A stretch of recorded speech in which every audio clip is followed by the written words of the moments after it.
What is going on, everyone? I am Mike. Welcome to Network Podcast. Today is Wednesday, February 3rd, and there is a lot to talk about. We have a lot of rumors. I am joined by my co-host, Holden. How are we doing today? I'm doing really well. I'm doing really well. I don't have much to say today. We got a lot to talk about, though. We certainly do have a lot to talk about. Holden, it's been a busy week. A lot of stuff going on. You got stocks going on, and a whole bunch of stuff at Reddit, and it's just been a busy week. I think that probably one of the things that we're going to start with here is going to be iOS 14.5. So 14.4 dropped last week. We talked about that last week in the security vulnerabilities that it patched. But 14.5 dropped to developers this week, and there's an interesting new feature that Apple's putting in there, and it gives you the ability to unlock your iPhone when you're wearing a mask. Hallelujah. I can't tell you how long I have been waiting for this, Holden. It's such it's total first world problems, but now at least, you can unlock your phone if you're wearing if you have an Apple Watch and you have an iPhone. I think so. It says iPhone 12. I don't know if it actually applies to the previous generation iPhones or not. Did you happen to read that? Is it really only iPhone 12? I didn't see that. Yeah, I know. No. Oh no! I'm on a 10R. I'll be so bummed. That would be such a pain, wouldn't it? Let's see here. Let's see if we can find anything on that. I don't know. Let's go to we're gonna go to Mac Rumors because I think that's where I saw it first. While you look that up, I'd be so bummed about that because when I go to the grocery store and go grocery shopping, I'm always looking. I always go to my phone for my shopping list, but I've been resorting to my Apple Watch lately because obviously it's annoying to unlock your iPhone with a mask on. So you have to type in the passcode. It's like I haven't used a passcode on my phone since 2012 when the iPhone 5S came out. So it just feels, it's just so painful. Yeah, it's so painful. It is totally painful. I'm sorry for interrupting. Let's see here. This has to be. So I did turn it on my iPhone, and I have an iPhone 12, and I have an Apple Watch. It doesn't seem to be dependent on the generation of Apple Watch, but let's see here. I don't see anything. Maybe I misread that where it says it was iPhone 12, but thankfully it's iPhone 10, 10 and above. So 3-year-old phones that are going to get the feature. Now the thing is, that's really a sneaky way, I would say, to sell more Apple Watches. you don't want to have to worry about taking off your mask or entering this big complex password code or passcode on your watch or on your phone. So it's actually really nice. I'm glad that they have it in there. It's funny that you say that about going to the grocery store and having to always unlock your watch. At the beginning of this whole thing, what I used to do is I used to take so I put everything in reminders. I would put all my reminders, take a screenshot of it, and put that as my wallpaper because I didn't want to unlock my phone. It was such a pain. Oh, that's really clever. Well, now the thing is, before you weren't able to print reminders or print notes on your iPhone, but actually now in iOS 14.5 in the beta, they did add that as well, which thankfully you can now select the print. I used to have to take a screenshot, go into Photos, and print that, opposed to just doing the print dialog from inside of reminders or notes. So that's actually very helpful. So hopefully that will be soon. Now, this is the first beta. They probably have 4 weeks of betas, 5 weeks of betas, or 5 betas. I would think possibly it's not unrealistic to see this in the middle to late March, which would be when they usually normally do some type of event under normal circumstances. Any thoughts on that? No, that time frame makes complete sense. Yeah. So hopefully, if you're listening to this, again, it's February 3rd, 6 weeks in the middle of March, you should be able to unlock your iPhone, assuming that you have an iPhone with Face ID and you have an Apple Watch. So that will be the good thing for that. Let's get that. Also within iOS 14.5, they've got two new features, which are close to my heart. They added the ability they added support for the DualSense controller. The DualSense controller from the PS5 and also the next generation controller from the Xbox. I forgot what it's called, but they added that as well. Now, I don't know if you've had the chance to. The Xbox controller. It's just called the Xbox controller. I think it's the Xbox controller. I don't think there's a special Series X version name for it or anything like that. I could be wrong though. Do you own an Xbox? Are you an Xbox gamer? I have an Xbox One. Ever since I got my new TV and hooked it up and everything, I literally haven't even turned it on. Nice. So I have an Xbox. I don't hate Microsoft or anything. I think it's still a good console, but I wouldn't consider myself an Xbox person. Okay. I haven't owned an Xbox in probably 10 years. My friend Steve keeps trying to get me to buy one, but I'm like, no. There's no reason because I don't have that much time to play the PS5 or even my my Nintendo Switch. So I don't want to buy another console. There's no point. But what is nice now in iOS 14.5, you can now pair your PS5, your Xbox controllers to your iPhone, your iPad, even the Apple TV. What's a little maybe not none of the next quote unquote next gen features from those controllers work on the or work when they're paired with the the iOS device. So there's no adaptive triggering, there's no kind of haptic feedback, which I'm still going to go on record here.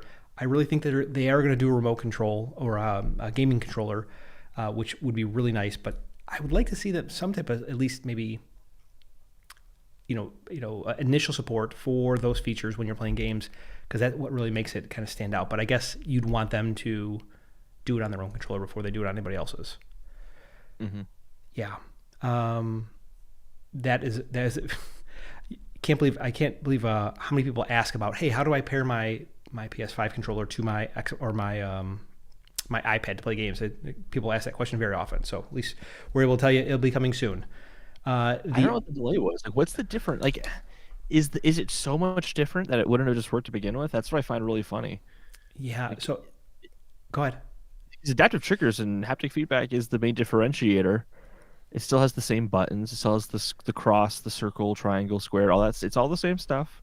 Yeah. So I'm just surprised things changed that much on a hardware level that it couldn't just connect immediately. Yeah. I think. So it's two parts. So even though the Bluetooth setup beacons being sent out from the controller, you have the part where the device has to recognize it and like do the handshake.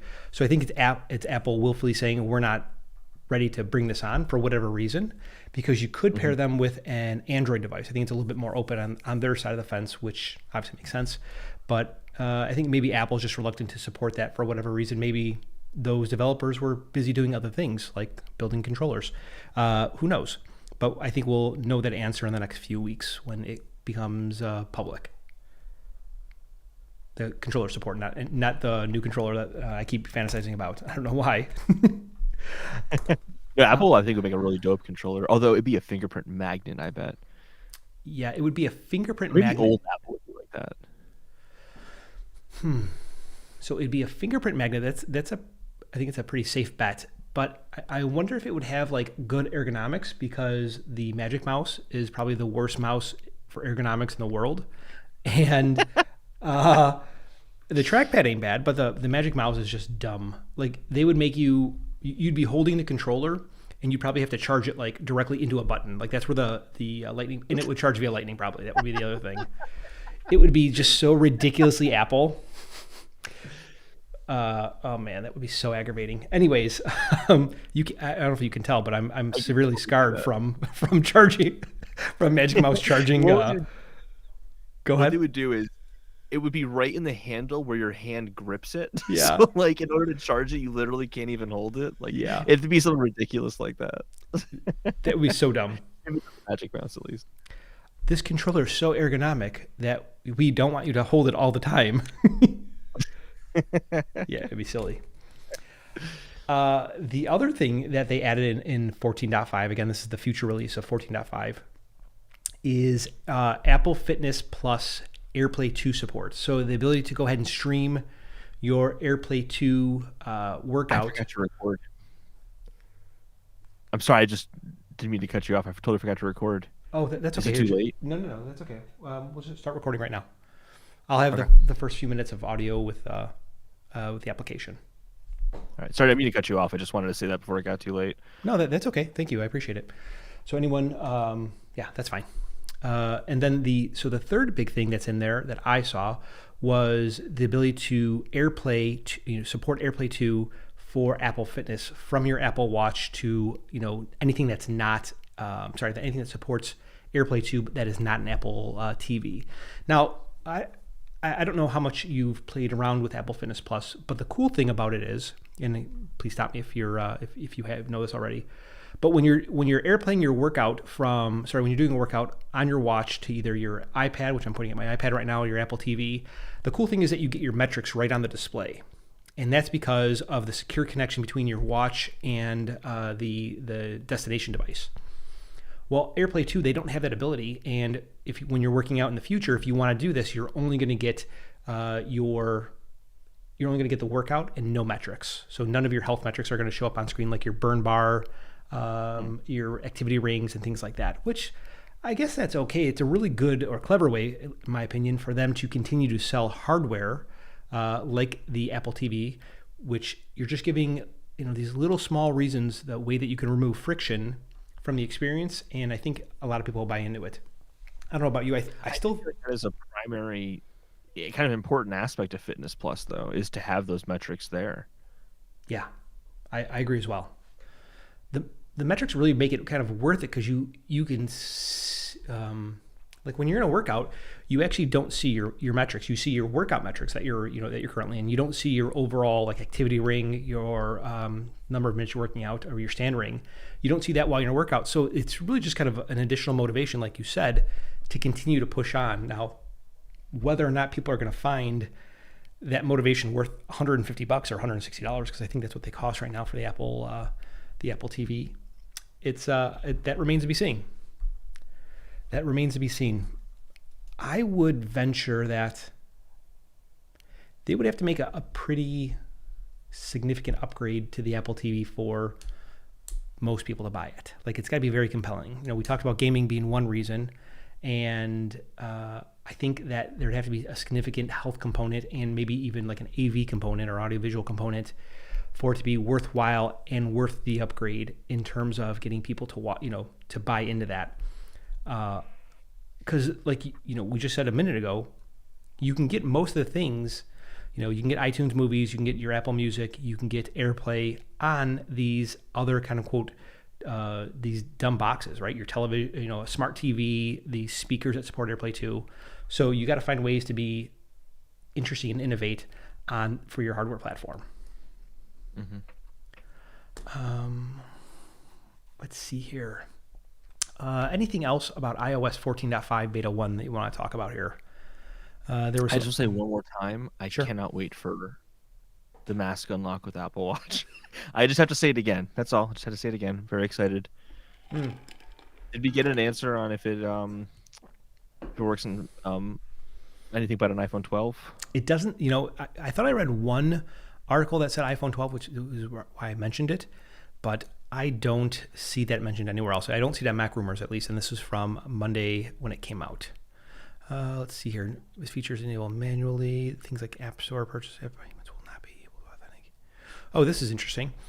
So the feature needs to be enabled manually to go ahead and turn it on. So you go into settings, you go and do Face ID and passcode to turn it on, and you cannot use the App Store or Apple Pay to be authenticated with Face ID and Apple Watch. You still need to use the full Face ID authentication and password for some actions. So that is interesting. That is interesting, yeah. I was gonna say Apple Pay would have been exciting too, but I'm fine doing Apple Pay on my watch instead. That's very easy to do. That's actually, that's very easy.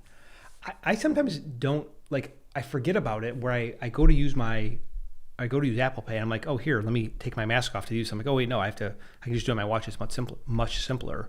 So I don't know, I just don't have that behavior of always using my watch or going to my watch first to do that. Whoops. Yeah, same here. Same here. Same. It just feels weird to slap your wrist against a card machine, like, or whatever it's called. Yeah, the card reader. You're like, and you're like this weird motion. You're like, ugh.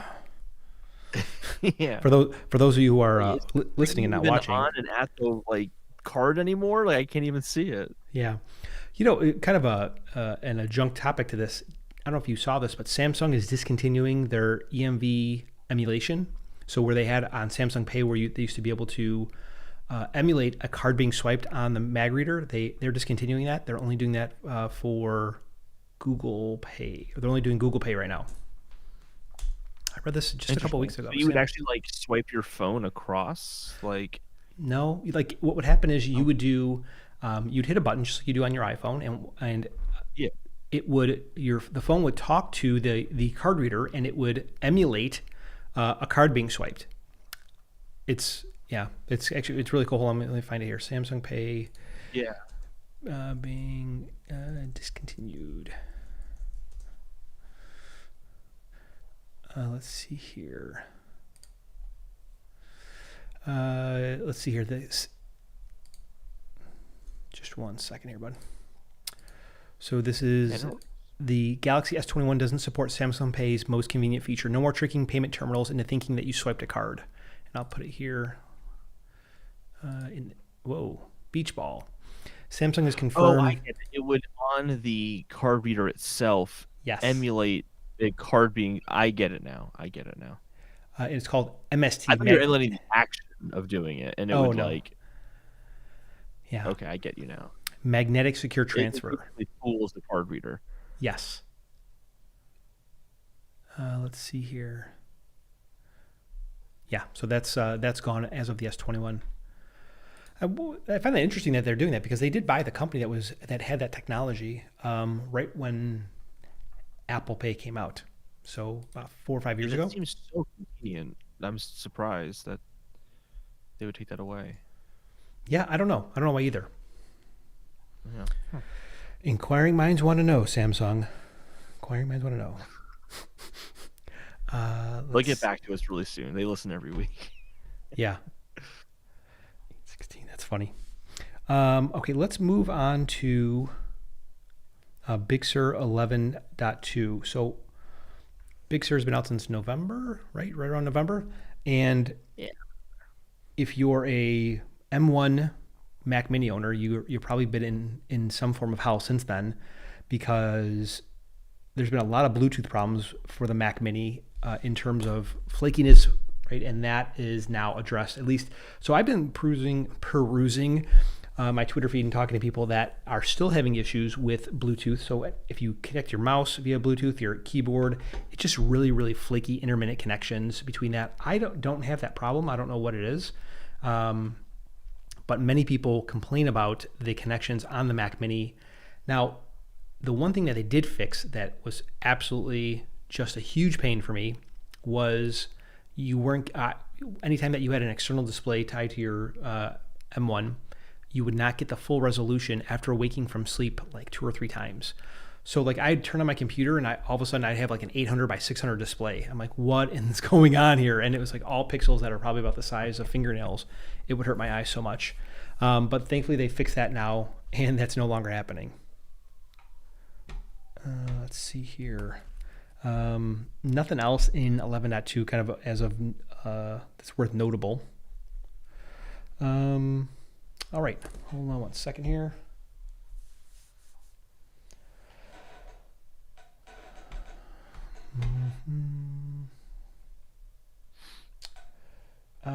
Okay. So you want to talk about the Apple Car next? I'm just going to pull up this article. Hell yeah.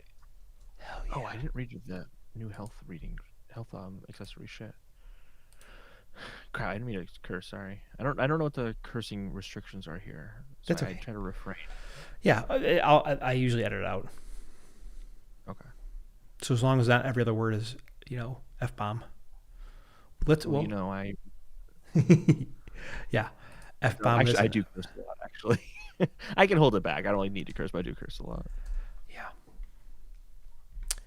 I remember when my parents were like, "You're never going to get a job when you curse if you curse a lot." I'm like, "Do you really think it matters?" They're like, "Yes." I'm like, "No, people don't care about that." Like, no, they don't. It's like tattoos. It's like that. Like older generations are like, "Oh, you'll never get a job with a tattoo." It's like I don't think, unless you're in a customer-facing role, it's something very bougie. I don't think people care. And even then, like, I think like being bougie and like dressing nice in like a good suit, but having a tattoo can actually still be a good look. I don't think it has the stigma to it at all anymore. Yeah, I would agree. Plus, also the F word is just like the best word ever. Ever. It really is. It's so versatile. You can use it in so many ways. I think there's a stand-up bit about that where someone like just gives all the different ways you can say the F-bomb. I think you're right. Start. Go. All right, close. just take a look here.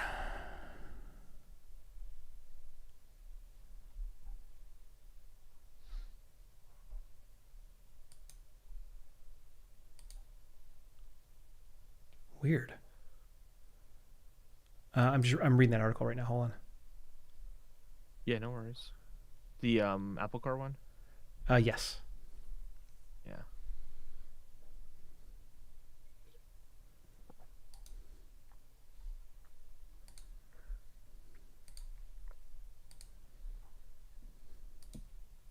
Hmm.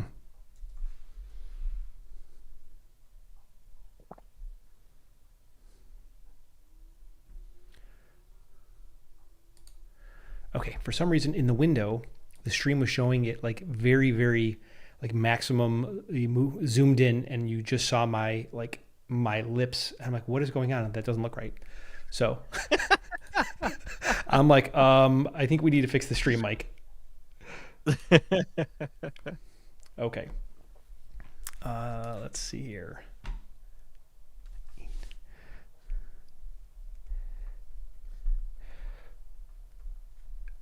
So they're going on to the next topic. There's a couple different, we talk about Apple Car every week, it seems like, that there are many things that are happening.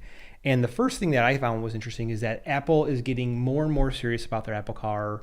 And they hired a former Porsche executive to go ahead and come on to quote unquote the Apple Car project. So this was from Tuesday inside of Mac Rumors, where they picked up, according to Business Insider, they did go ahead and lure one of the engineers from Volkswagen Group to serve as head of chassis development. Who served as head of chassis development prior to overseeing the Cayenne product line, which the Cayenne is a very, very sexy car. What's interesting is that this person is supposedly coming to work at Apple for quote unquote the new car project. Now, I know there's even some more speculation about what those purported specs could be in the Apple Car, which was also reported by Ming-Chi Kuo. And then we saw another news article today by, was that Mac Rumors again, Holden? Yeah. They're always Mac Rumors. I think the rumor came from CNBC, but yeah, I mean, Mac Rumors reports on everything. So yeah, they got a very wide breadth of content. Let's see here. Where is that other article at? I think every article in the rundown has a Mac Rumors link to it. So I'm having trouble finding it. Hold on. I was just saying, though, I was just thinking that Mac Rumors is probably the best site to go to for Apple news. Think so? Oh, yeah. I think they just seem to cover everything. It's very rare that I see something on Mac Rumors that also isn't reported somewhere else. And I don't mean that as like, what I mean by that is like, if you want to catch everything, you are probably fine just going to Mac Rumors. Okay. Let's see here. So you're right. This was reported by CNBC late today. So what do you want to walk us through it, or do you want to walk through it together? Your call. Yeah, we can walk through it together. That's cool. Okay. So Apple Car, let's see here. They're saying that according to multiple unnamed sources, because people never want to give their names and lose their jobs, that the Apple Car will be autonomous electric vehicles designed to operate without a driver and focused on the last mile. So working really in maybe the delivery industry, maybe the personal livery industry.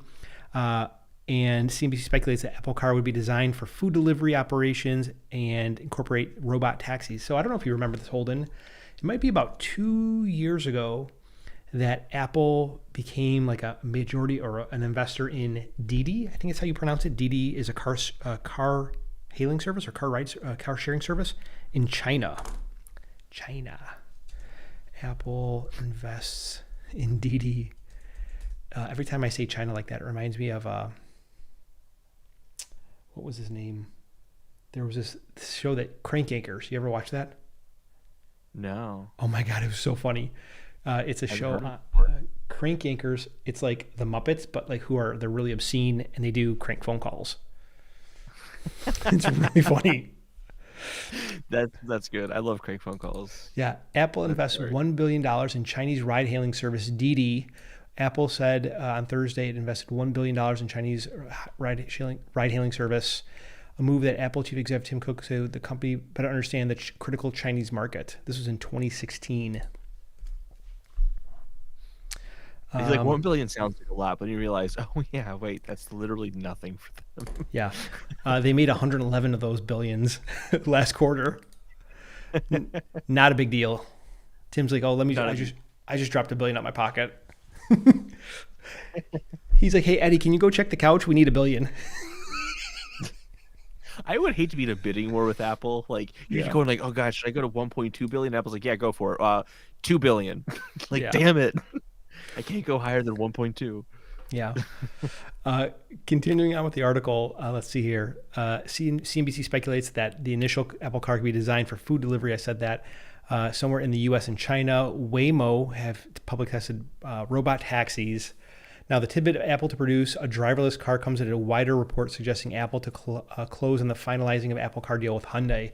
So the other thing is that they talked to Hyundai a couple of weeks ago, and we talked about it here, where Apple has been trying to strike deals with other other manufacturers, car manufacturers, for other components or systems within the car.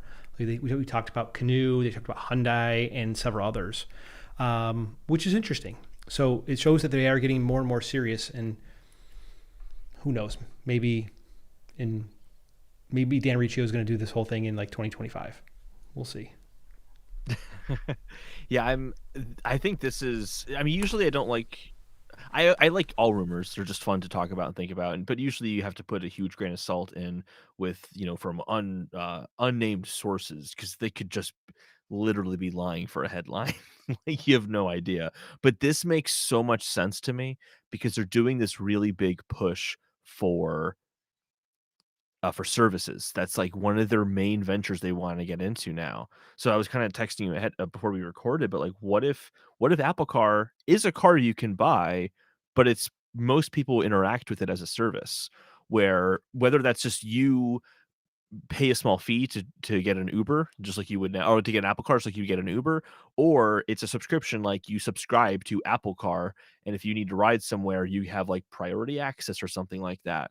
You can get it at the front of the line because you subscribe to Apple Car. Like, I don't know exactly what the business model would look like, but that's an interesting idea. And so there just Apple Cars driving all over the place, just like there are Ubers driving all over the place.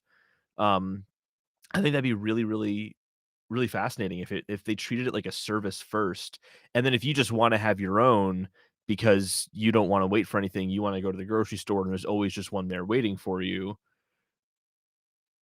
I mean, you can get that too if you have the money for it. But if it's primarily a service, I think that's really interesting because is it last time I talked to the time before? We were talking about, like, what's the big thing that Apple would do in cars that would change the game, where it's like the iPod changed the game with music, the iPhone changed the game with phones, Apple Watch app with watches, so on and so forth. What's that with cars? And I think that could be it. That would be a complete paradigm shift for buying a car or interacting with cars as a user. I think you're definitely onto something.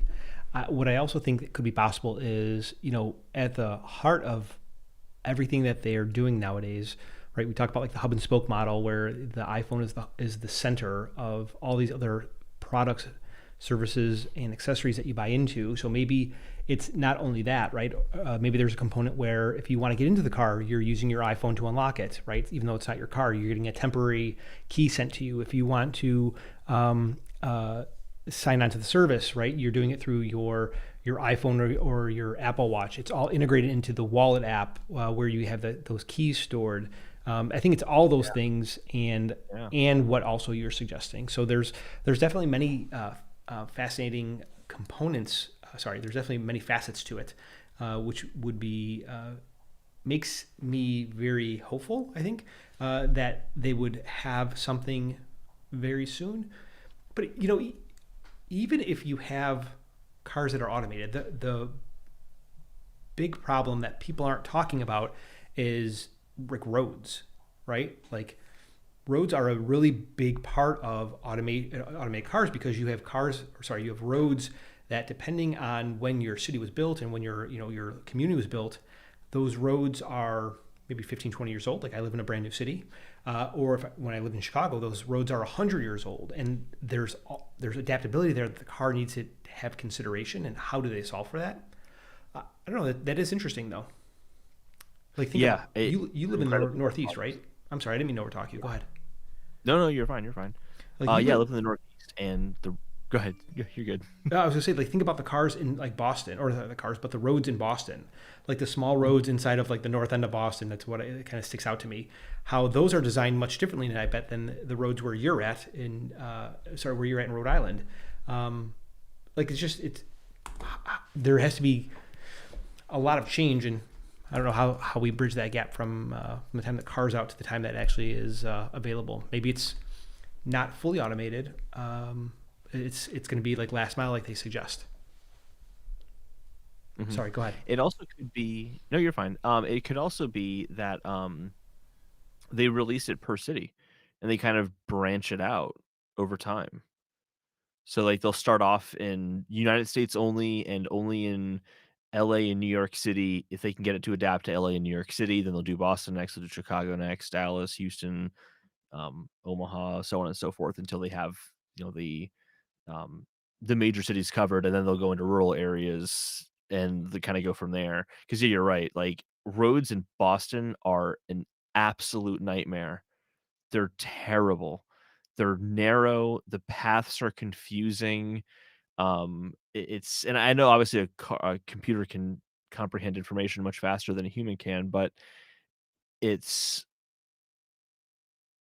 it would be just a huge obstacle, I think, to figure out different cities like that. I think it's a really good point. Even more so than that, like um, maybe like to your point, there maybe they do city by city. If you look at the way that they rolled out the maps upgrade, they rolled out they definitely rolled out city by city, but they kind of took on small parts of the country or small sections of the country where they did all the map upgrades for that part. Then they moved on to the next big region, then moved on to the next big region, then they moved to Canada, then they moved to Europe. So I think that makes sense. What you're suggesting is that they're not necessarily doing a wide blanket rollout, but they're doing something in small kind of regionalized sections of the country, and then doing country by country at later points in time. Yeah. Yeah. Regardless, Mm-hmm. I am more excited, I think, for Apple Car now than I have been in the past. Before it's like, oh yeah, they're Yes. gonna do something with the cars, but now it's like, oh, what are they gonna do with cars? This could actually be really, really huge. Yeah, I think you're right. Um, you know what? I guess we don't hear anything about like other technology companies that operate in Apple's sphere, trying to emulate, not emulate, but trying to copy, um, like what they're doing, what they're supposedly doing in the car space. So you don't hear about like is Samsung making a car? You don't hear those like preposterous rumors. Is that because does Samsung not have the wherewithal? Like people are not even suggesting that. I think Samsung is a very successful company, like a conglomerate. They make many different products across many different sub brands. But I guess why don't we hear that? Yeah, it's a good question because they also, first of all, just love to copy Apple. Well, I Um, mean, yes, yeah, for sure. the maybe it could be this: smartphones, tablets, and smartwatches are where we see them competing with laptops as well, are where we see them competing with Apple. And Samsung's already kind of been in those industries, and Hmm. this is such a huge deviation. Like we don't see Samsung music services. We don't see is there a Samsung TV? Like we don't, oh well, they have television sets. That was ridiculous of me to say. Of course they're in TV. Um, They but do like have. they're not. Sorry, I'll let you finish. Go I'm ahead. sorry. No. It was basically my point. It's like I just don't think they're in cars, like because it's not something they're already in or they're close to. Like they make processors. That's why they can get in to those different markets. They're also a processors company and a computer components company. They're not in car components. They're not really as heavily into that field as Apple is willing to just try to change the world in different ways. Hmm. Yeah, it's a good point. What I was going to say when I interrupted you, and again, I'm sorry, that they did have a music service. It was called Milk, MILK, Oh and yeah, and it failed horribly. I can't imagine why it was called Milk. Yeah, I don't know why it was called Milk. That's a really good question. I don't know the answer to that. It's The, such a horrible name. yeah, that's a really horrible name. I'm sorry, that's just such a terrible name. I can't get over. Wow, Holden's But like, lit. what does milk have to do with music? Like, they should with other names like bubbly water. Bubbly tea, Samsung bubbly tea. What's bubble tea? Oh, it's a music service. Wait, what's the one bubbly tea that's really popular? It's like matcha tea or something. Oh, I don't know. I have no idea. I gotta look this up now. Milk. Wait, so I actually wrote Samsung bubbly tea instead of Samsung milk. I don't know why. Milk Music streaming service. Samsung began the Milk streaming service on September 2016. Let's see here, and 2015 is. Oh, sorry. It was introduced 2014. It doesn't say when it actually is. It still open? I have the Samsung the official 2017. statement from Samsung. It Too is bad. sunsetting the Samsung Milk Music Service in the United States on September 22nd, 2016. They probably want to transition to Samsung Bacon Music Service. Yeah, the bacon, Bacon, yeah. and the biscuits and gravy video service. That's the premium version. That is the That's premium version. Yeah, that's the pay version. Bacon's still good, but biscuits and gravy is just it's classic and it's premium. But so in all joking aside, you Gravy do. only is country music. It's a country music rendition of of their music service. All joking aside, you have to give it to Samsung because they do try things. They don't obviously do well, but They they do. are willing to take the bet. I'm just Yeah, I'm just in awe of. I totally forgot about that, and that. Yeah, it's kind of a joke. Yeah, I'm trying to think of just like a worse name that I've heard for a branded product from a major corporation, and I think that takes the cake. Milk. Um, Milk does a phone good. I'm trying to think of an episode title. Milk does a phone good. No, I think we have something there to play with at least. Uh, Absolutely, yeah. yeah. Let's talk about what Ming Chi Kuo thinks that it's going to be in terms of the specifications for the new Apple car. Again, this is this is actually 9 to 5 Mac this time, but Ming Chi Kuo is talking about this car, how it's going to be obviously a battery operated vehicle or a battery electric vehicle, and they have some features in here that Ming Chi Kuo is suggesting that the car might have in terms of getting, I think, top speeds of 160 miles an hour, having a 300 mile on a full charge, and let's see here, having a range of 60 miles with just a 5-minute charge. So I see where he's going. Like, he's saying, what is the best case scenario that they could achieve with the technology today? But the 60 miles in 5 minutes, that reminds me of like fast charging that you get with your headphones. Like, you can get just 15 minutes of music or just an hour and a half of music with a 15-minute charge. Like, It's more like an Apple Car 2 kind of thing. yeah. I don't know. Hyundai's spec sheet says the maximum speed is 160 miles an hour with 0 to 60 in less than 3.5 seconds. So I've actually never experienced the insanity, which is like ludicrous mode or whatever they call it in the Teslas. So I've never been in an electric vehicle and had it launch, but this doesn't sound like entirely very impressive, because I think the Teslas are like 2 seconds if I'm not mistaken. Tesla 0 to 60. Yeah. But yeah, if it's supposed to be a service, it doesn't need to be a Tesla. It doesn't need to have ludicrous speed because, like, oh, I need to make sure these groceries get to me faster. Kick the Apple Car to ludicrous speed. won't really be necessary. So if that's what they're going for, I don't know if it needs to be that kind of vehicle, especially if it's driverless and it's fully autonomous. Yeah, but there is a little bit of what's the word, like showboating. Like my car goes 0 to 60 in 2.5 seconds. But I understand what you're Yeah. saying. It's there's no one driving the car. You don't need that type of speed. I just wonder how much that kind of thing is going to change. If like this is good, this if this kind of changes our understanding of cars in the way that iPhone changed our understanding of phones, I think that kind of like muscle car and like, kind of mentality is going to be a hobby, and Apple Oh, doesn't really necessarily need to go for those kind of hobbies. yeah. So what you're saying is that Apple will deliver kind of like a timeless design that is more middle of the road and doesn't take too many risks. Possibly, yeah. I mean, I think they'll want it to stand out because they're basically going to be driving billboards for their Car. service. Yep.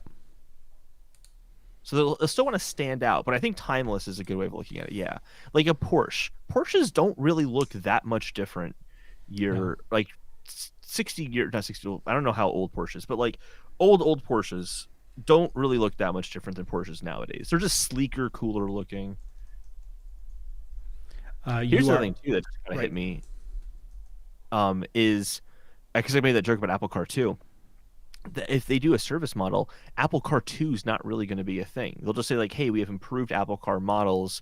We're releasing them in Los Angeles and New York in the following weeks, and then throughout 2020, 2027, we'll be releasing them throughout the rest of the country." Like, it's gonna just kind of it's gonna be a different model completely than like a new phone every year. Yeah.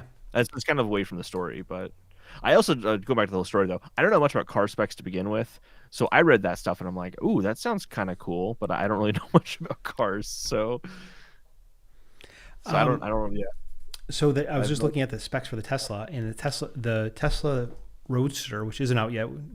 It's supposed to be out this year, but it probably won't be out this year. It goes 0 to 60, or it can hit 0 to 60 in 2.5 seconds. So it's almost a second and a half faster. I mean, Yeah. when you think about like velocity and acceleration, that's really fast. Let's see The other thing here. is, this is being made at a Kia plant or a Hyundai plant. Like, those are the kind of the companies that are rumored, Yeah, so that would fall more in line with that kind of style of car. yeah. So Porsche was founded in 1931. Just Wow. for your oh, and actually I forgot this. We just said it a minute ago, but it's owned by Volkswagen. Yep. Yeah, I forgot. Let's see here. I don't know, like 0 to 60. I guess for a car that is driverless, let's assume it's driverless. If it is driverless, 0 to 60 doesn't matter. Um, the top speed doesn't necessarily matter, right? Because you're not. I mean, in theory, you're the robot or the computer's not racing someone. Uh, like, right? I mean, I'm just Yeah. thinking about this. Oh crap, honey! Our Apple car is gonna race against the Google car next to it. Like, Yeah. uh Oh, here comes Waymo. here comes Waymo. Yeah. Uh, but like you said last week or the week before, there are some things that are present in cars that kind of fall to the wayside in terms of design and features that don't matter anymore once the car becomes autonomous. Like you said, like the way that the seats are positioned, entertainment, kind of communication within the car. Those things become more important, and those other things about like how fast is the car, which way are you taking to get there. Those things kind of become less important because it's all handled by onboard computers. Let's see here. Yeah, very very interesting. So he's saying here in this article that you sent over 2025. That's only 4 more years. Yeah, Hmm. That not seems too long. no, seems pretty close. Pretty close. Uh, It anything also that would means that in those years they could just drop the project because it doesn't work. Like, who knows? yeah, kind of like how Google does the Stadia. Dun dun dun. Shh.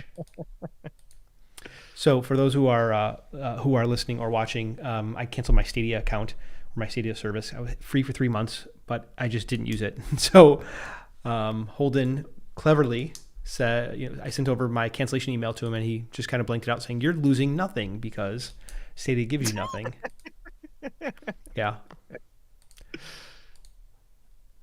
I played it a handful of times. It was good, but it's nothing that I would use over like PS remote play. Yeah, I mean, it does work well for what it is, but I think people are fine buying consoles, and it seemed to be kind of targeting a console market. It was a weird play. Are we jumping into that now? No, I mean we can. That's fine. Yeah. Um, I think this is, I don't know, like I'm kind of mixed on this because like I don't have a lot of faith in Stadia, but I kind of felt like their saving grace was going to be that they are the only company right now that is cloud only. Xbox is always going to have consoles. PlayStation has consoles. Nintendo doesn't know what the internet is, and Stadia is the only console that is cloud based only. And there are some unique opportunities to make games for that platform that don't exist anywhere else.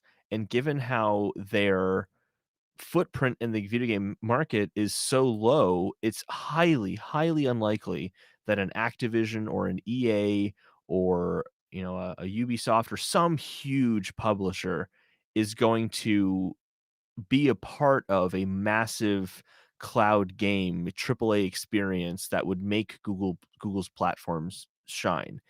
They were going to have to rely on themselves to make that cloud specific game, and now they don't have that option. So now I'm kind of left with, well, how are you going to stand out? You already didn't stand out before.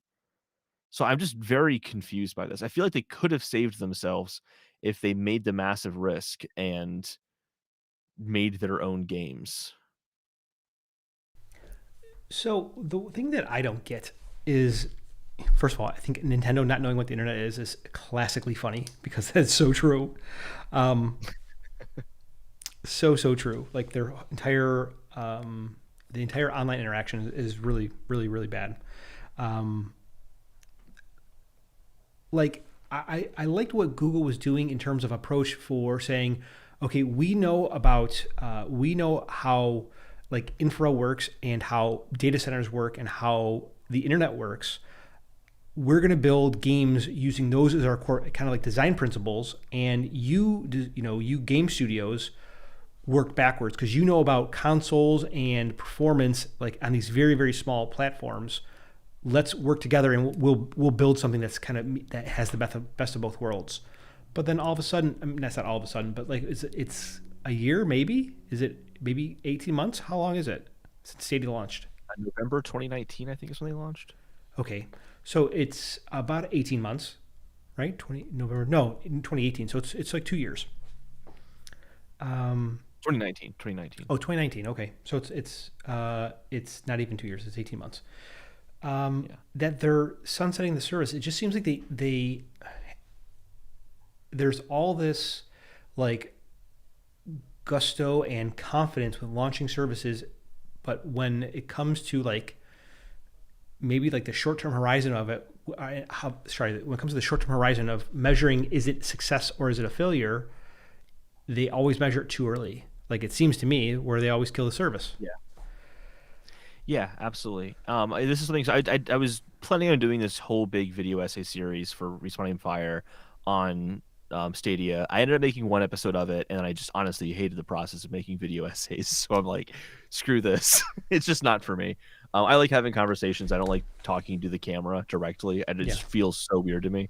But anyway, so I had all this research for 3 more episodes of it, and I looked very, very closely at this, and I felt like Google, when it comes to Google dropping services, what I found is that the things that they tend to drop are small things. Like, for example, Google Wave, right? Google Wave was the service where you could type it out and it would like show up on screen. Yeah. And it's like, oh, it's so funny. Google Wave is gone now. But here's the thing, it's not gone. The underlying technology exists in Google Docs. Yes. So they kept the technology and put it into something that people actually care about. And I was kind of thinking, like, this is so big, though. Stadia is so big but I don't see them just dropping it. And if they drop it, where do they put that underlying technology? Because that I, they can still make money off of that technology. So I was thinking like, okay, maybe they can start working on game engines and things like that, or tools for game engines that facilitate better cloud interactions, things like that. But then Nvidia's gotten so big in that, and there's another company too that I can't remember now has gotten into that. That I don't think Google has enough of a presence that they can facilitate the relationships to become a part of Unreal Engine in that way or something like that. And I just don't know what their future is because they still have Stadia. You can still get Stadia Pro. You can still go to Stadia and buy games for free with the lower resolutions and the lower frame rates. But who's going to do that now? So they've just put themselves in a position of closing Stadia in the next year or two. I just don't see what the future is on this. so I don't know. Do they? What was closed down isn't necessarily the Stadia service, but it was the development arm of the Stadia service, right? Yeah, yeah. So Their it was first party studio. Yep. So the first party development studios for games. So did they have any first? I guess did they have any titles at launch? No, no titles at launch. All of their titles that were exclusive Yeah. were small games that you're just not gonna jump on Stadia for, and none of them were made by them. They were just developers they'd worked with. And a lot of Okay. those games could have just come to other consoles. Stadia, Google just put the money down to make them exclusive. Oh, there was one game I think might have only been possible on Stadia, and that was a game called was it Defeat All Orcs 3 or something like that? I can't remember what it was called. Something Orcs 3. Um, and but I guess that could have come to next gen consoles. They kept talking about how the power of the cloud helped them make that, but every game studio says that when they're making a game for a new console. Like, thanks to the power of the SSD and PlayStation 5, we can finally do the things that we've always wanted to do. And then the game comes to Xbox Series X and it comes to PC, and clearly they didn't need the PS5, really. It was just marketing. So it's kind of hard to know, like, when they were talking about that, oh, Orcs Must Die, that's what it's called. When they were talking about Orcs Must Die 3, was it really that they needed the Stadia tech, or is it just that that's how the marketing and messaging works with the launching of every new console? Yeah. So I think the reason why I wanted to talk about this because I wonder if there's maybe not overlap but impact from Stadia deciding to close down its first party development and what we see Apple doing for Apple Arcade. And so, like, you'd mentioned that are no first party Stadia games at launch, maybe none, but there was maybe small titles. Um, Apple has a development studio that they use for Apple games, correct? Oh, I actually don't know. So I thought, like, the way that it was framed when Apple Arcade launched was Apple's putting all this money into games, and they're partnering with big developers for game titles, and that they were essentially bankrolling these studios for development of what would be exclusive games. Now, I haven't seen too many games that have been exclusive to the iPhone or to iOS come to other consoles. They make a lot of sense on the mobile platform. They necessarily maybe would not adapt well or be popular on like a PlayStation or an Xbox or even on a Nintendo Switch. Yeah, I don't know for certain. I guess I wouldn't be surprised if they have in-house developers working on some games. My understanding of it was that it was like a second party experience where you're working with a third party developer, but it's second party because the game is only going to come to Apple. They're making the game only for Apple Arcade. Oh, then I think I have the wrong interpretation of what first party versus second party means. Can you help me understand that? Yeah, so first party is like looking at Sony, for example, right? Mm-hmm. With PS5. Naughty Dog is a first party developer. They make the Uncharted games, they make Last of Us, and they make those games um specifically for for the PlayStation. Then you have the third parties like, Rockstar or EA, Activision. They just make games for everything. Second party would be a company like Bluepoint. Bluepoint is not owned by Sony, but they made Demon Souls and they made Shadow of the Colossus and they did the Uncharted collection on PS4 and all that, and they made those games only for PlayStation consoles, but they are not in and of themselves a PlayStation owned entity. Oh, okay. So Naughty Dog is owned by Sony Studios, right? Yeah. Yeah, it's like so. Okay, Rockstar is an independent developer, and what Mhm. you're saying is Bluepoint is someone that kind of straddles the line between a third-party developer and a first-party developer, which is why they're second-party, and taking they don't maybe create new content, but they adapt current content for existing platforms. Is that how you think about it? Yeah, I mean, yeah, in that case of Blue Point, I think that's absolutely fair. They're not making original games, they're just bringing things to PS5 or something like Yep. that. But you also have like From Software released Bloodborne, which is like a second party game for Mm. PlayStation 4 because like From Software, it's its own entity, they make their own games. But it's still like Bloodborne is a second party game because it's never going to come to Xbox. It's not coming to Switch. There's no PC version of it. It's just for PS4. Hmm. Um, so I do know Apple designed one game. I think it was Texas Hold'em, but it's a very, very old game. Does Apple design games? They also made games for the iPod Classics Yeah, a long time ago. a long time ago. And there were actually some ones that weren't that bad. Also, Design. funny thing too, do you know who invented Brick Breaker? No, I don't. Steve Wozniak and Steve Jobs. Brick They were Breaker. working at Atari at the time. Oh, really? Yeah. So does Apple design its own games is not a search term that comes back with very intelligible results. Okay, well, I think I guess the reason why I wanted to talk about it was to see if there's some type of linkage between maybe what Google was doing with Stadia and what Apple's doing with Arcade because they were talked about and announced right around the same time in 2019. It just seems like Stadia and Google are giving up way far in advance, and Apple is kind of doubling down on it. And I don't know. I Yeah. guess maybe it's really the difference in approach that each of the companies have to most of the things that they try and bring to market, where Apple surely bets that the future is very very it would be specialized hardware running commoditized software, where Google thinks it's the other way around. It's specialized Mhm. software running on commoditized hardware. Um, well, that's interesting. Well, Yeah, I do think one way that it could impact the future is if Apple Arcade Plus does happen and it's like Apple streaming service. I based on how Apple has handled Apple Arcade, they're going to be thinking about exclusive content. They're going to be keeping that in mind. And if they launch with a streaming service available on a plethora of Apple devices and it has exclusive games, they beat Stadia yeah, hands down, I think. but sorry, it was a very loud. But Google, sorry, but Apple Arcade is not a streaming service. It's a all the content's local on the device, isn't it?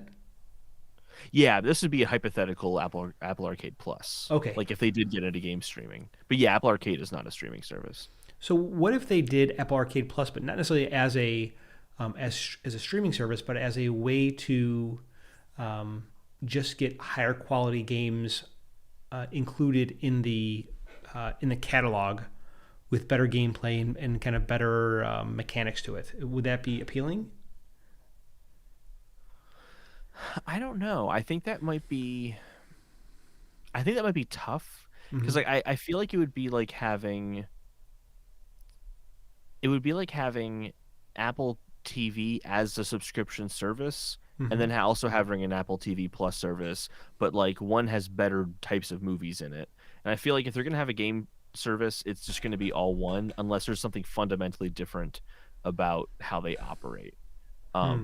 So maybe Apple Arcade Plus isn't even the best term for it. Yeah, maybe. Um,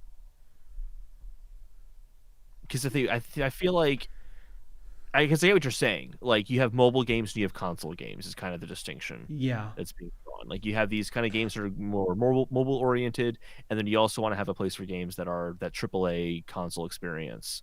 Yeah, that's actually a good consideration. I hadn't considered how they would properly distinguish because having it as two separate services, very similarly named, could be difficult. But it also they are different types of services. Like the Apple Arcade customer and this hypothetical Apple Arcade Plus are just different customer bases. Yeah, because like what I sorry, as you and I are talking about this, like Apple, if it's a streaming service, it then becomes just like it's commoditized, right? Because you can put that streaming service on any type of on any type of hardware and it will run, right? Yeah. Like that's why like you can take Apple TV Plus, you can watch it on your Apple, your phone, your iPad, your TV, but you can also watch it on Windows. You can watch it on the web. It's it's commoditized to the fact where it'll play anywhere. The game itself, what makes the game exceptional is the hardware that it runs on and the experience that you have while playing the game, not the streaming portion of it. At least that's how I think about it. Yeah. I don't know. It'd be interesting. I really like to think how they're going to do this because not everyone has the bandwidth or the service to play streaming games. Mm-hmm. Oh, that's also a huge factor. Yeah. Yeah, and Apple probably doesn't have the infrastructure like Google has to to host those games locally in their data centers. Yep. Absolutely. Yeah. Which, sorry, this is a little tangent, but I'm glad you brought that up because that's also another reason why I think Google dropped the boat. Dropped the ball. Dropped the boat. What does drop the boat even mean? I don't Just know. drop the boat. Like drop the Yeah, I boat don't is know why like it's rock dropped the the boat boat. from Aaliyah, but then drop the ball. I don't know.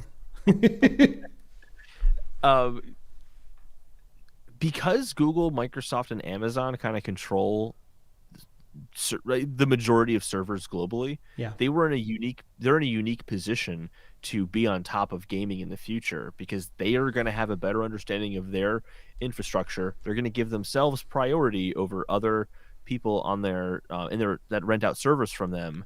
Yeah. So they could own gaming in that respect if gaming really does become primarily cloud based. So Amazon's doing it. Microsoft's definitely in the long game. Google's like backing out. It feels like so. Like they play the long game. They can do it. They just got to play the long game. Have you played with Amazon's gaming service? I can't remember what it's called. It's not Echo, but it's something like that, right? No, I have very little experience with using the cloud services to begin with. I played a little bit of Stadia. That's really about it. Like I've done remote play on PlayStation, but I just don't have a need for it, so I don't really use it. Yeah, it's called Luna. Amazon Luna. It should be the name of it. Yep. Amazon Luna. I think Amazon's going to do well with it. They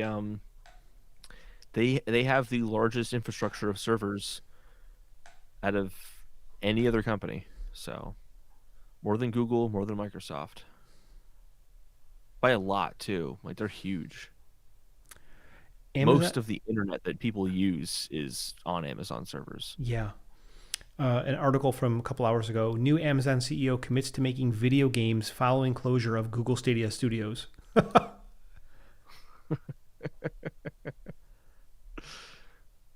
Wow. Interesting. Poor Google. Okay. Anything else we want to add to the whole Stadia fiasco? I think that covers that. Cool. 903. The other thing that's on here is, did you happen to see this? The M1, the Mi wireless over-the-air charging station. I did see it. It's ridiculous. Hold on, It is. It's very cool. Little concerning. What's the? I don't usually play the whole like, what do these Bluetooth headphones impact your health? Like, how does it give you brain cancer and stuff? Like, I don't like it. Whatever, man. Shut up. But like with this, I'm kind of like, oh my god, like that's just transferring electricity, the power devices to the air. What's gonna happen to us? I kind of did have that reaction. Yeah. So I think what's interesting here is that so it's Xiaomi introduced the world's first over-the-air charging system called Mi Air Charge, and so Xiaomi is if you're not familiar with them, they're a very they're a large global smartphone manufacturer that's based in China. They don't sell phones here in the U.S. At least they don't sell phones through carrier partners like AT&T or Verizon, but they do sell phones. They probably unlocked. You could buy them through other channels. What is interesting is here is that you are able to take your phone in the house, and the phone is specially equipped to receive these the wireless charging rays, as I'd like to call them. And you have this box which looks like a speaker. It's probably about a foot and a half or 18 inches tall, maybe 20 inches tall, and it is your phone will slow charge by proximity when this box is in the room. Now, the box is limited to charging at 5 watts, which I don't know if you like remember. 5 watts wireless charging is horrible. It's slow. That's why it's horrible. And that's because there's a lot of loss that is created when you wirelessly charge. So, like, I have so many questions on this. Like, not only the will I get cancer from using it, but like how does distance and obstacles play into effect with this? They said obstacles doesn't impact too much, which I found interesting because how could it not? Like, I mean, I don't understand the physics of this and how it operates, but just like with my lack of understanding on it, I would love to know why it doesn't interfere. Because Wi-Fi has interfered with obstacles in the way, like a cement wall, for example. And to Yeah. what degree do they mean obstacles? Like, is the refrigerator not a problem, but a cement wall is a problem? Like, I'm just curious what they mean by that. Yeah, But yeah, it's I think the sure, go ahead. no, go ahead. The what you're bringing up though about the loss of energy is a great point because wireless charging, ultimately wireless charging is really just conductive charging. You just have two objects right next to each other, and there's a loss of energy when they're right next to each other, let Yes. alone when they're meters away. Does it mean that it drops to like less than a watt if you're too far away? Yeah. What does that look like? But Now, the possibilities of the technology is fantastic though. yeah. Cancer aside, which I was just kind of joking about. I would definitely get one of these if it worked well enough. Now, the reason why I think this is where it's very interesting is that this has been a product or a purported product that Apple was working on for several years, Hmm. and not AirPower, but something that they bought a company that every year at CES there was this company who was always they were always like, oh, we're demonstrating wireless charging, over the air wireless charging, not wireless charging like how we use it today, and it never materialized. And it was year after year, year after year, and then Apple bought them, and then there was rumors that it was going to be in one of the iPhones. I forgot which one it was. It never materialized, and that's probably 4 years ago at least. And now this is coming out from Xiaomi. It just I really wonder what it costs and what's the efficiency of this wireless charger. 5 watts seems really slow, but I guess if your phone is always charging, no matter if you're holding it or whether it's on the table, it doesn't really matter how fast it charges because it's constant, right? Like you don't Yeah. you have to put your phone on a fast charging pad to get a quote unquote quick charge because you need it, and you need to get a sufficient battery level within a short period of time. But here in this scenario, your phone is always charging, so it can not drip charge. What's the right word? Like slow charge over long periods of time because it's always charging. Huh? Yeah, that's a good point to bring up. It would have to be a energy input to the device that is greater than it decharges and it uses the battery. As long as it's above that threshold, then it's totally fine. Yeah. Here's the article. This is 4 years ago. This is on Apple Insider. Energis CEO makes tenuous reference to future iPhone as leading platform in wireless charging. Uh, he says, I can't tell you who it is, but I can virtually guarantee that you'll have products from this company on your person sitting at your desk this year. Sure, you will. Good thing you didn't guarantee because it didn't happen, buddy. Yeah. I mean, it would be it's going to be a tough thing to implement because it's not just about having the wireless charger, it's about having every device that you have work with that wireless charger. Hmm. So what I is? also feel like the industry kind of screwed themselves by calling conductive chargers wireless chargers. Yeah, Because now what are they going to call this thing? I guess an air charger, over the air charging. Yeah. but I think Apple would call it Magic charger. It's a magic charge. That's what they would call it. Magic keyboard, magic trackpad, magic charger. What if this is? I mean, it's way too early, but what if this is the charging mechanism that is inside of the new MacBooks?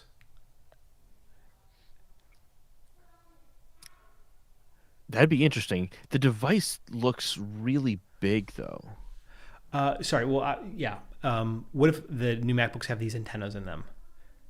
Right? Because Oh, that would be really interesting. yeah, that would be interesting. That would be very interesting, yeah. Like when you Because go ahead. you could just use your laptop anywhere in your house as Yes. long as you have enough of these the what is that receiver, but I guess so energy router. Um different of those energy routers in the house to like use your laptop anywhere. But yeah, that'd be awesome. You know, like you want to get your laptop in a certain position on the desk, but the cord prevents you from doing that. I it prevents you from doing that.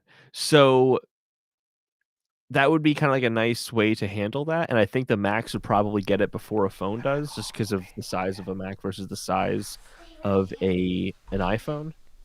But it would be cool to see. Sorry, I'm sorry, I was on mute there for a second. Yeah, it would be. Um, No worries. did you hear him? No, no, I didn't. I waved hi to him, but Oh, you saw him.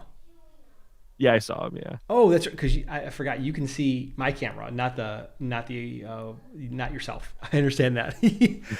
Oh, I'm like, shh, I'm on a call. Uh, yeah.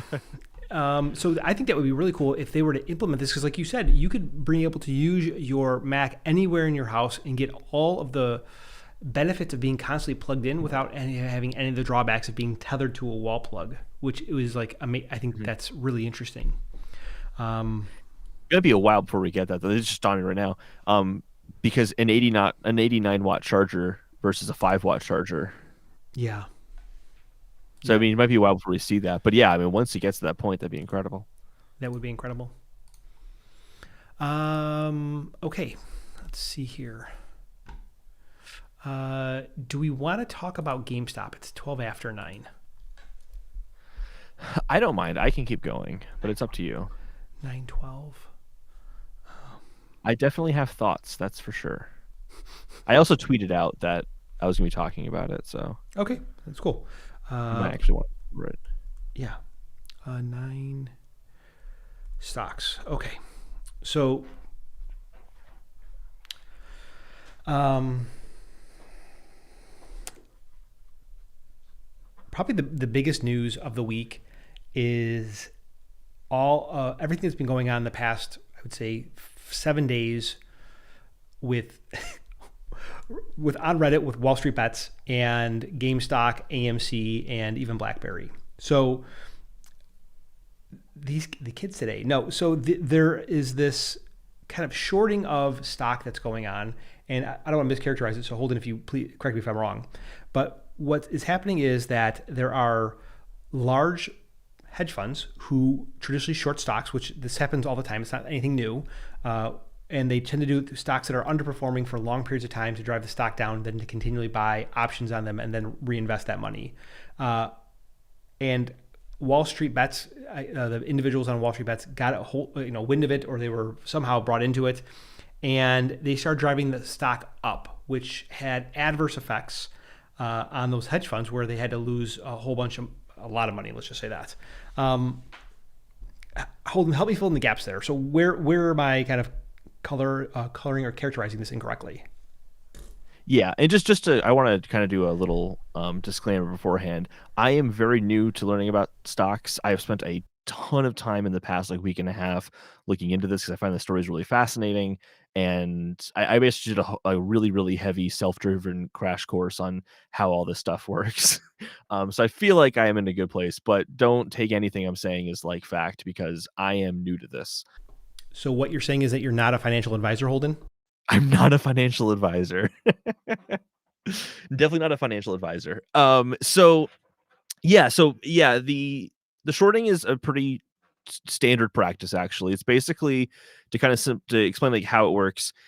Um you go to your broker and you just say, "Hey, I want to take out a loan for this stock." we'll say GameStop, right?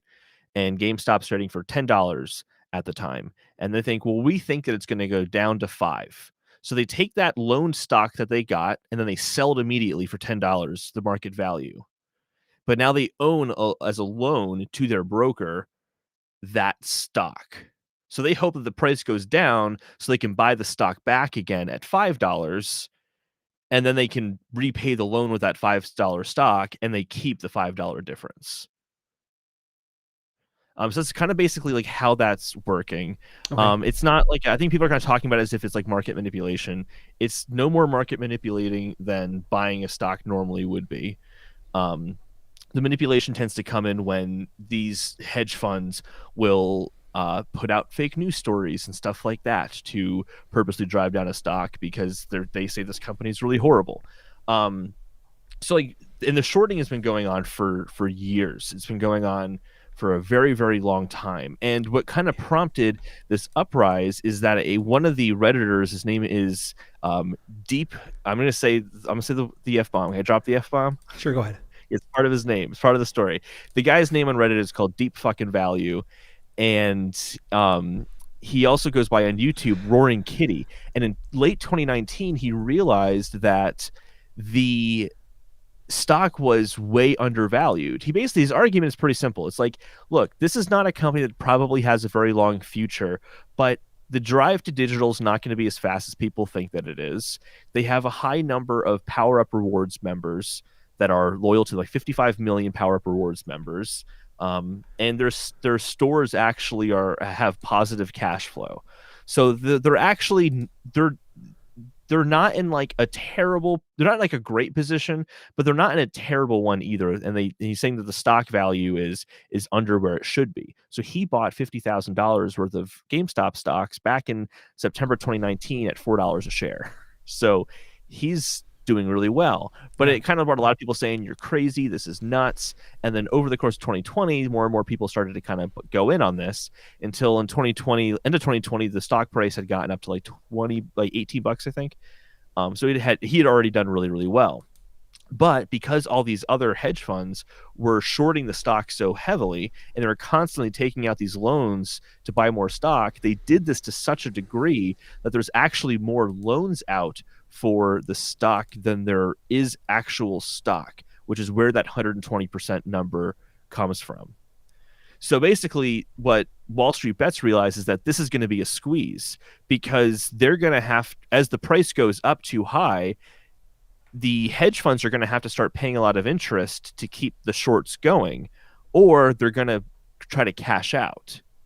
And this interest on Reddit started to build up into such a frenzy that it caused a huge demand to buy GameStop stocks, which is why the price went up last week, in conjunction with, very likely, a lot of these hedge funds are realizing the price is going up too high, and there are brokers telling them they have to now pay off that loan, which drove up the price further. So you had stocks that were being bought as well as shorts that were being paid out. And that's kind of what contributed to that price going up. Now, this is where things get really hairy. Is the question of, is this going to keep going up? Is the GameStop stock going to go up again? And that's kind of the big question right now. Wall Street Bets is telling everyone to hold, or the majority of people on Wall Street Bets are saying, hold your stock, don't sell anything. The idea being that if enough people have bought GameStop stock and enough people are holding on to it, it's going to force the hedge funds that are still shorting to have to pay up at an even higher price. It's basically just a giant FU to hedge funds. Okay. There's been... Go ahead. Yeah. No, go ahead. No, I have so much to say. So, like, if we can stop here for right now, it's totally cool. So here is the, I guess, couple questions as I would think of it. So this person who took a $50,000 position in the stock in April, right? So they are obviously they are incentivized for the stock to continue to go up, correct? Yeah. Right. because they still own some degree of some number of shares. They are that incentivization manifests as if other people buy this, my stock goes up, and as they hold on to it, my stock continues to either retain value or not lose value, right? Or maybe even appreciate in value. So Yeah. there's certainly a kind of what would appear to be disingenuous intent, right? Like telling people, oh, this is what's going to happen. Because I don't know what the stock closed at today, GME. It closed at 92, and then after hours it ended at 89. I have it actually on my phone right here, but I've literally been watching this stock on my phone to the side of whatever I'm doing all day for the past week. Yeah. Like the question is GameStop really a $92 stock? And I think, the answer is not just those metrics that this person was kind of calling out. There are other indicators on whether this stock is a good performer. And the way that I understand it, and I could certainly have a very bad understanding of it, that this stock they have not been performing well, not just the past year, but it's like the past several years. Yes. Right? Like it's been a $5 stock for a long time. Stores. Yeah. They're losing money losing money every year, but they are their cash to debt ratio is shrinking, and their yearly revenues are going down every year. Yeah. Like by a lot too. By a lot. Yeah. Well, and I think that's, even if you remove the past 12 months from the equation, COVID, still these people are not, they don't have like they don't have a business that just kind of pumps out cash like, you know what I mean? Like other, like Apple does. Not that I'm trying to compare them to Apple, but I think you get what I'm saying. Yeah, absolutely. Like it seems like that there are the perspective of some of the people that are on Wall Street bets, like we need to hold the line no matter what. And I don't know if that's the right perspective, because there are just many more people with much more money than you that can take much more of a loss than you. And I don't mean you personally, but just these people that have the ability to influence markets way more than 10,000 or 50,000 or maybe even 100,000 people on Reddit that are doing this. I don't know. It just seems it seems like at the moment, I think GameStop and AMC too good to be true. Right? Yeah, I definitely agree. I want to respond to one thing you said earlier too, which is like kind of it seems disingenuous. Yeah. And that was my first like huge question is who is behind this? Exactly. Like what is going on? Because I like going to the whole like market manipulation thing and like how shorting a stock in and of itself is not market manipulation, but like false news stories are. Okay, well you could say like, oh, all these stories of GameStop not doing well and closing stores, that's the shorts in action. I'm like, but that's legitimate. I don't know any gamer who thinks GameStop is a great company. Nope. It's like unanimous that people hate GameStop. You call them, they always bug you about selling your games to them or some dumb promotion that they have going on at that moment. Their stores are kind of dingy and crappy and overstuffed with advertisements, and like they're just, you don't ever go into GameStop and be like, oh wow, this is a premium experience. Like it's just not. So it just seemed so weird to me. Like the stock was going up. I'm like, who is like putting this up? And the more I looked into it, I've kind of realized like it is just people who want to screw over these hedge funds. I really think that is legitimately what is happening here. I even looked at Roaring Kitty and his streams because I'm like, is he even pushing people to buy and hold that kind of stuff? And not really. His last stream was a little bit before the big squeeze even happened, and he hasn't streamed at all since. He actually said he's gonna take a break from streaming. And he just was saying, like, I don't know if this is going to be a short squeeze or not. He's like, I don't know how this works. I just thought that GameStop seemed undervalued, so I put my money where my mouth is and invested in them. And he also makes this comparison, too, with GameStop, saying that they're not a burnt-out cigar. They're a roach. Like, yeah, there's still a little bit left to smoke in them, but it's not enough to carry out for the next few years.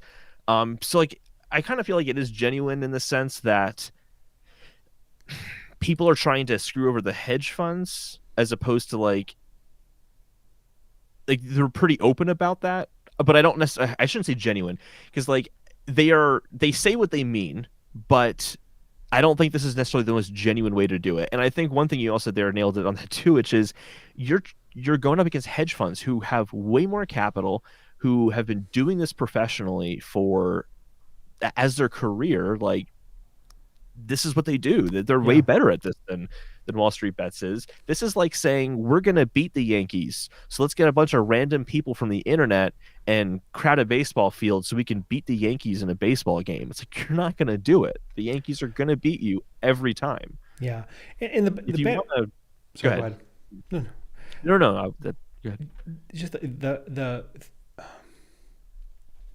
not only could it be disingenuous, but you have individuals who are kind of lining up behind this person to support him, and for whatever reason, they're agreeing to do it. When these people lose the money that they're playing with, right? Because the other part of the story is that this is being done not necessarily with money that you have in your account; it's being done on margin, right? And when Yeah. when the phone rings and it's margin calls, you need to pay that bill. Where people who are going to lose like a lot of money with this, I think it kind of paints a picture of like how would I say this? Maybe like for like a 2008 kind of redistributed towards the working man and not towards the big banks and in the auto industry. Yeah, I think the people who are going to make out in this are the people who bought in early. Anyone who bought for anything over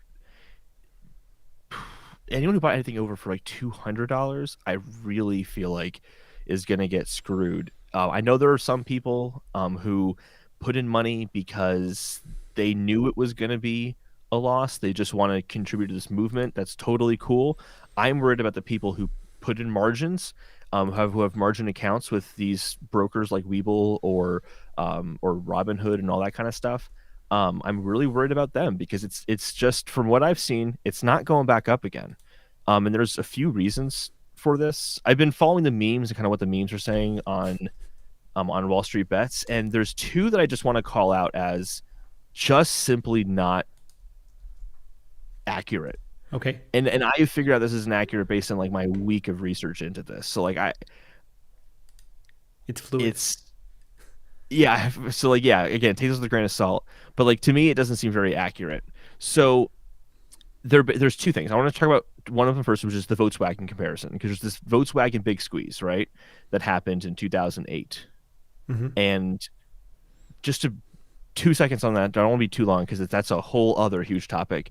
But basically, what happened with Volkswagen is there was a really terrible market at the time because things had crashed, right? Mm-hmm. And a lot of companies were betting that people weren't going to be able to buy cars, so they're shorting Volkswagen Okay. because people aren't going to be able to buy cars. This is going to go down. Well, what ended up happening is as they're being shorted, Porsche ended up increase. They had a bunch of options in Volkswagen, and they decided to live up to those options, and they increased their stake in Volkswagen from 35% to 70% or more. I don't know the exact number where it landed, but that sudden increase in stock going away caused a gigantic loss in the supply of Volkswagen stock available, which made it harder to pay out the shorts. That's what caused that big spike to occur because there was a sudden increase in the demand to the dwindling supply that had happened. It was sudden, and that's why it shot up so fast. Yeah. And everyone is kind of saying, oh, this thing with GameStop is the same as that. And the reason that I, just from what I'm looking at, think that is wrong is, for starters, the whole like hold the line, don't sell your stocks. It's not working. So I'm using Webull, and what I can see in Webull, because they have a lot of numbers to look at there, but one of the things they show is the volume of stock being traded, how many of it is bought, how many is sold, and how many of it is neutral, right? There is a 33% split across the board. There's 33% holding, 33% selling, and 33% buying, which means there's not enough holders Yeah. to keep that demand from spiking like it did with the Volkswagen situation.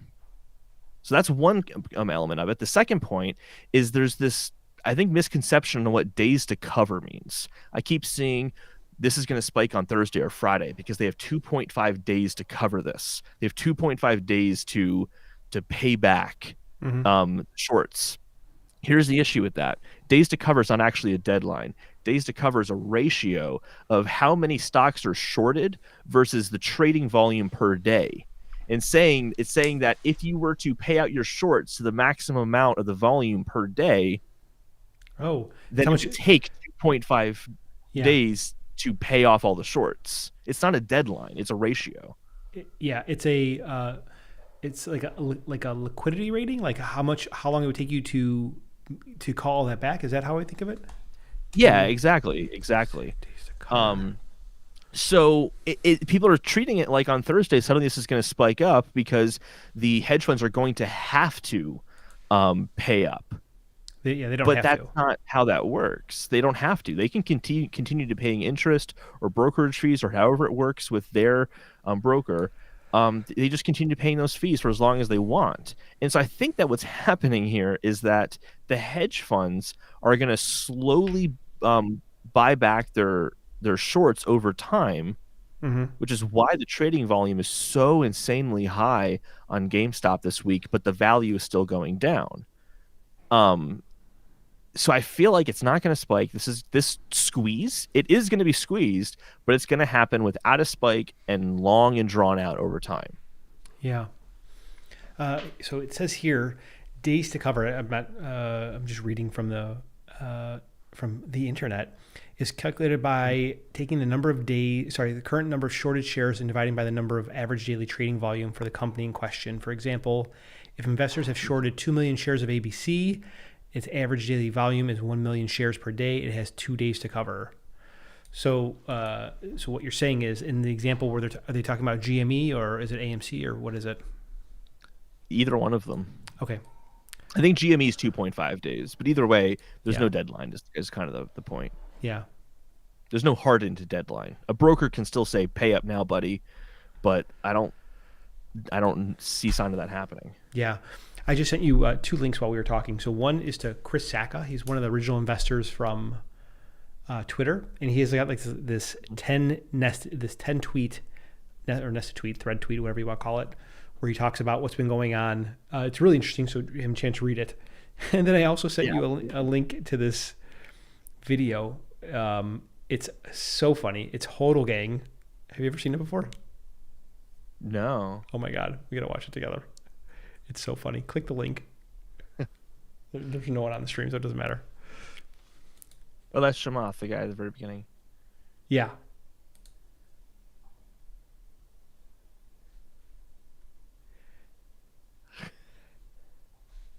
Hold on. I'm going to pause the stream.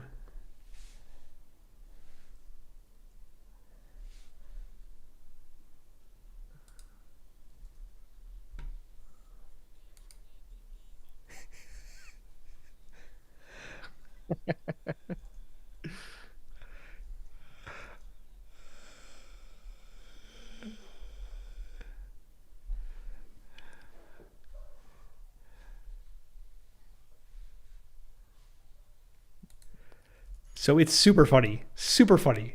Yeah, that's good. It was on John Oliver, and that's how I remember seeing it. It was like last year or the year before. Hodel Gang, Hodel Gang, Hodel Gang, Hodel Gang.